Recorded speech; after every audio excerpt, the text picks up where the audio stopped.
கர்மயோகம். உங்களுக்குரிய வேலைகளை முழுமையாகச் செய்யுங்கள், அப்பொழுது வெற்றி எளிதில் கிட்டும் என்பதை உணர்த்தும் கதை.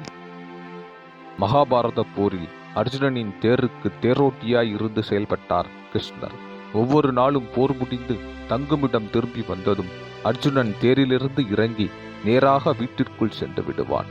ஆனால் கிருஷ்ணர் குதிரைகளை தேரிலிருந்து அவிழ்த்து விட்டுவிட்டு தேரை அதற்குரிய இடத்தில் தள்ளிச் சென்று நிறுத்துவார். பின்பு குதிரைகளை குளிப்பாட்டி அவைகளுக்கு தீனி வைப்பார்.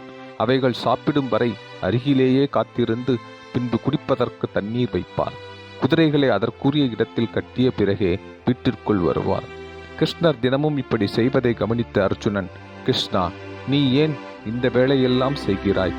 இதை செய்வதற்கு நம்மிடம் நிறைய பேர் இருக்கிறார்களே, அவர்களிடம் சொல்லி செய்ய சொன்னால் போதாதா என்று கேட்டான். இதை கேட்டு சிரித்த கிருஷ்ணர், அர்ஜுனா, நான் இப்போது ஒரு தேரோட்டி. நான் தினமும் செய்கிற இந்த வேலையெல்லாம் ஒரு தேரோட்டியின் வேலை, கடமை. அதை செய்வதிலிருந்து ஒருபோதும் விலகக்கூடாது. அதனால்தான் நானே அவைகளை செய்கிறேன் என்றார். கர்மயோகம் கர்மயோகம் எனச் சொல்கிறோமே, அதன் அர்த்தத்தை அர்ஜுனன் அப்போதுதான் புரிந்து கொண்டான்.